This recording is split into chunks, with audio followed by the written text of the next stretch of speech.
La idea fundamental de este domingo 14, decimocuarto del tiempo ordinario, es que el hombre, nosotros, somos rebeldes a la palabra de Dios. Nos rebelamos ante la palabra del Señor y ante su proyecto para nosotros.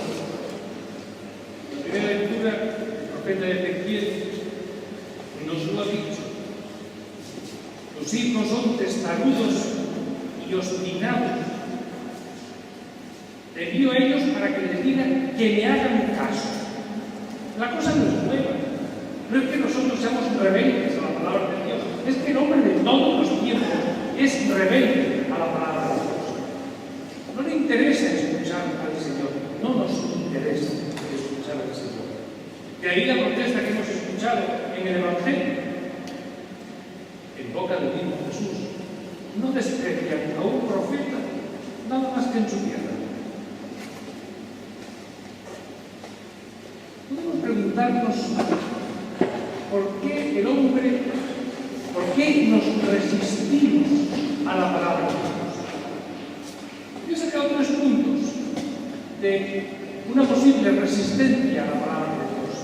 Primero, por la dualidad interna del hombre. Somos duales, somos dobles.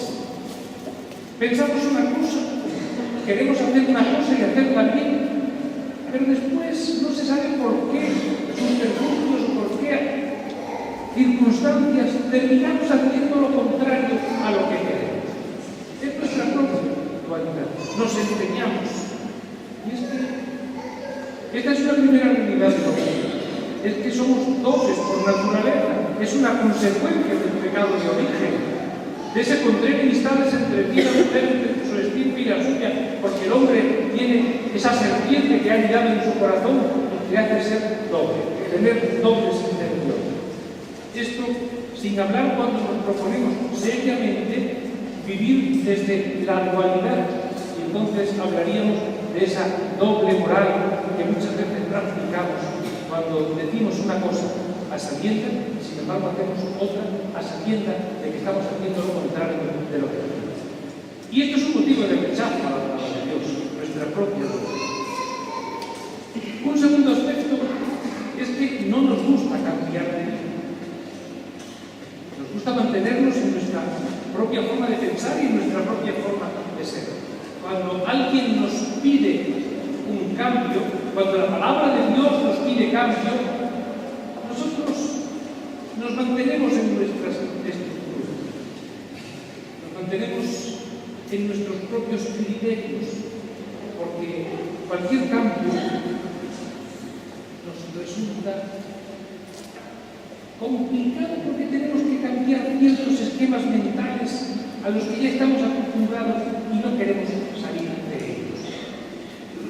Un tercer punto es porque nos da miedo. El cambio nos da miedo y nos produce inseguridad. Y pues aquello de que más vale pájaro hermano que ciento por algo. Sin embargo, la palabra de Dios nos pide un cambio. Precisamente por eso nos resistimos a la palabra de Dios. Por nuestra dualidad, porque no nos gusta cambiar, porque nos da miedo y nos da inseguridad pasar a aquello que no conocemos. Y normalmente la palabra de Dios nos pide salir de nuestros criterios para ir a lo desconocido. Por eso nos resistimos a la palabra de Dios. Un cuarto aspecto podemos pensar que nos da miedo encontrarnos con nosotros mismos. Nos da miedo encontrarnos con nuestro propio orgullo. Recurrimos al autoengaño. Cuando escuchamos la palabra de Dios y alguien nos predica la palabra de Dios y nos duele, porque nos duele que se metan con nuestro orgullo, con nuestra comodidad, con nuestra pereza, porque la palabra de Dios sacude el orgullo y la pereza y la comodidad, porque la palabra de Dios aplasta nuestro orgullo. Decimos, vamos a quedarnos como estamos y dejémonos de política. Pero, claro, esto que estoy diciendo es tan evidente. Son mecanismos tan reales de nuestra vida que tienen que tener algunos mecanismos de defensa. Y según el Evangelio, también he pensado en otros mecanismos de defensa. A Jesús se lo dijeron los propios de su tiempo. ¿De dónde saca todo eso? ¿Qué sabiduría es esa y qué milagros son esos? No estamos dispuestos a admitir que la palabra de un hombre como nosotros puede ser palabra de Dios.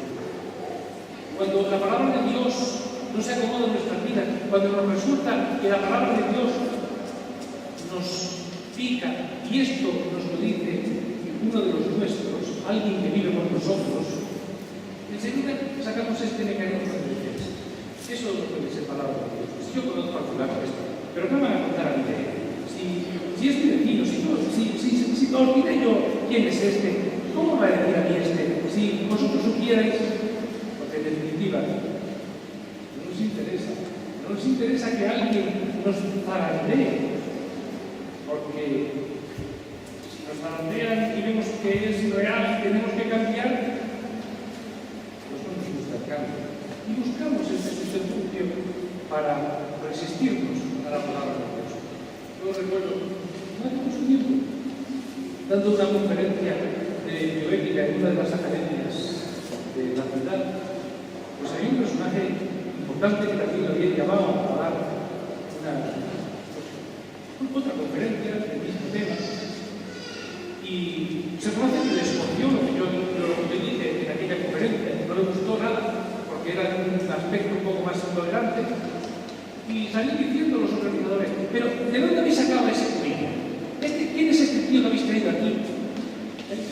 Sencillamente porque no le interesaba la argumentación, porque le hacía remover todos sus cimientos, porque donde él centraba sus argumentos bioéticos sencillamente estaban pasados de moda y no admitía la novedad de otros pensamientos. Entonces, esta cuestión aquí, ¿de dónde habéis sacado a esto? ¿De dónde viene esa sabiduría y esos milagros? ¿No es este el hijo del carpintero? ¿No están aquí sus hermanos y sus hermanas con nosotros y sabemos quién es y de dónde viene? Una bonita forma de resistir a la palabra de Dios. Cuando nosotros pensamos que Dios nos tiene que hablar de una forma solemne y rigurosa, cuando pensamos en un Dios que sea toda una autoridad y que nos hable desde la autoridad de las nubes, y nos damos cuenta, se dan cuenta que Jesús no es un escriba autorizado, pues resulta que es un escándalo, y la gente de su tiempo no están dispuestos a escuchar a Jesús, como la gente de nuestro tiempo tampoco están dispuestos a escuchar a nadie que les lleve la contraria en su deshonesta forma de vida o en su incoherente forma de vivir. Aquellas personas que quieren un Dios majestuoso, lejano, rico, prepotente, fuerte, un Dios que hable con autoridad. ¿Pues sabéis lo que os digo? Que tampoco ese Dios le haríamos caso. Imaginaos que ahora mismo, en este momento, mi palabra es una pobre palabra la que estoy diciendo. Imaginaos que de aquí del retablo mayor del mundo se abriesen las puertas del camarín y saliese una sábana o una nube diciéndonos: mirad lo que os digo. Si nos dijese algo para nuestro gusto, diríamos: ahí está Dios. Pero como esa nube nos dijese algo en contra de nuestros criterios, diríamos: venid a juntarnos a preparar mi cura para hacer hablar a Dios. Porque no nos interesa de ninguna de las maneras. Siempre tenemos medios para saciarnos de la palabra de Dios. Siempre tenemos medios para saciarnos de aquello que nos obliga a ser un poco mejores o a comprometernos en una vida de fe. Queridos hermanos, la segunda lectura nos ha dicho que no tenemos que tener miedo de nuestras debilidades. Y esto es un buen criterio para escuchar la palabra de Dios. El apóstol San Pablo nos ha dicho hoy, con todas las letras: tengo una espina clavada en la carne, algo que me tiene atormentado. No sabemos qué es lo que le pasaba a Pablo, no nos lo dice. Pero él dice: lo he pedido varias veces al Señor que me lo quite, y no me lo ha quitado. Y me ha dicho: Pablo, ni gracia te basta, porque mi fuerza obra en la debilidad. Este es el secreto. Este es el secreto para no resistirnos a la palabra de Dios. Sabemos que Dios actúa en nuestra debilidad. Saber que Dios actúa en nuestra debilidad. Que Dios actúa incluso desde nuestros pecados, en nuestra propia pobreza. Cuando nosotros nos reconocemos así, gente con defectos, gente con debilidades y gente que somos todos iguales y todos cojeamos del mismo pie, pues entonces no pasa nada, estamos dispuestos, abiertos a que otros nos puedan decir y a intentar no quitarnos la cojera, pero sí equilibrarla. Espina, la mal de la cárcel, San Pablo. Es lo mismo que escuchamos en la Magnífica, porque es la pedagogía de Dios. El Señor derriba del trono a los poderosos y enaltece a los humildes. A los hambrientos los colma de bienes y a los ricos los despide a Dios. Es que Dios obra en la debilidad. Dios obra en la debilidad de su propio Hijo.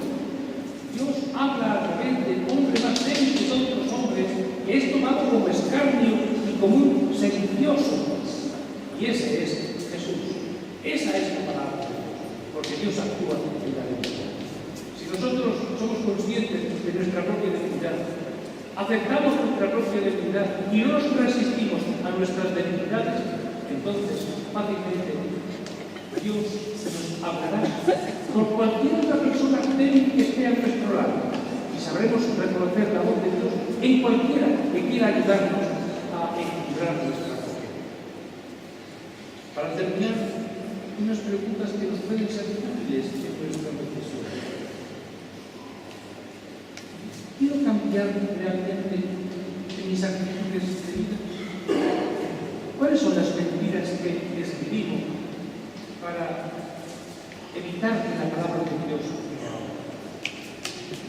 me habla por caminos sutiles y vulgares? Quiero escuchar a Dios desde esa sutileza de la voluntad.